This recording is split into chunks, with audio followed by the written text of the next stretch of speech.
Born in the Cascade Mountains, roads are dirt and trees are green.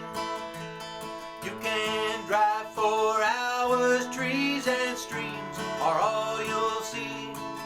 Our tree farm is the Elmore Vance Tree Farm, and we're located in the Gifford-Pinchot National Forest. We're about 6 miles south of Randall. We ended up with this property when my dad purchased it in 1965. Then he started thinking about his family being owners in it, and he incorporated it into a family property where my brothers and I and mom and dad were co-owners. In 1980, my husband and I moved here. Kind of an interesting fact, we didn't have power. So we made our own power, and we did that for 17 years. My dad came and lived with us in the last years of his life, and he died in 1993. And when he passed on, the property moved on to my brother Bob and myself. This was a quarter section of land, and at the present time we have 148 acres that we own, and out of that 148 acres we have 122 acres that are actually in manageable forest land. Our trees are mainly native trees, Doug fir, cedar. We have, of course, the hardwoods, alder and maple. A big section of our property is wetlands. It's about a half-mile long between the Fish-Bearing Creek and the wetlands. We have about 4,000 cedars through our wetlands, and I just recently planted a new clear cut that we put in another 1,500 cedar. Well, this is a wildlife haven here. Our property is fully surrounded by old growth timber from the National Forest. As you'll see and you look around, we do have a big open pasture area, and the elk and the deer, they're here with their babies. You know, we have the cougar, we have the bear, all the birds, pileated woodpeckers. We've got 3 new bat boxes installed. Deer, elk, and bear have been our challenges. Our redwood cedars have been planted with coastal spruce, and that works. The deer and elk don't like that prickly spruce, but it's still rather challenging. They don't like Vexar tubes either. It's confining, and so these poor little cedar trees are stuck inside that prickly spruce, and no matter what you do, we kind of have to keep our trees in prison for 5 years no matter what. But I think that bear is a bigger challenge. Not on a regular basis, but boy, we lost half a stand. I had a 15-acre stand and we got bear into it.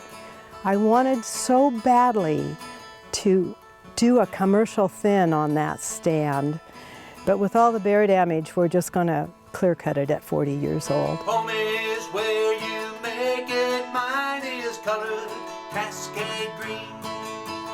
Home is where you find it. These mountains are home to me, logging trucks and blacktail bucks. Cascade Mountains have a hold on me. They say home is where you find it. These mountains are home to me, logging trucks and blacktail bucks. Cascade Mountains have a hold on me. I love the family being here, and I love the fact that we have a successional plan, and I think everybody's on board with that, and my 4th generation great niece is living in the cabin now. It's just such a super special place for me, and I wrote a little poem. In the reflection of the mirror, I see myself most prominently. Behind me emerges all that came before.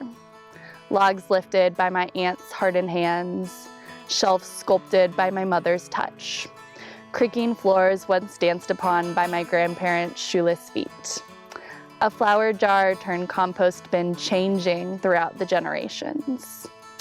If I look above me, past the mirror, and all that is reflected, I see a kitten's paw twitch with a dream.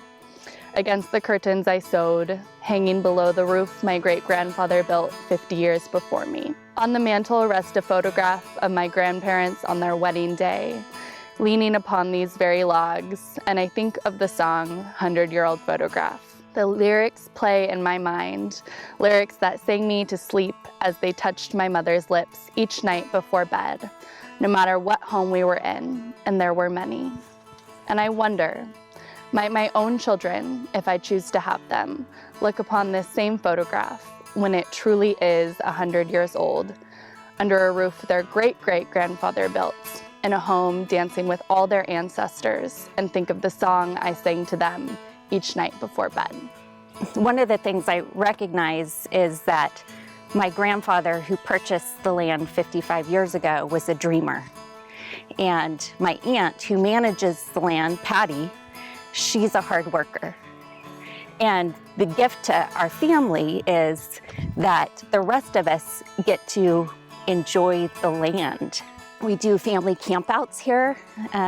Every year it's a place the family comes together. We've actually had 3 family weddings here as well. Many people of the family live in the city.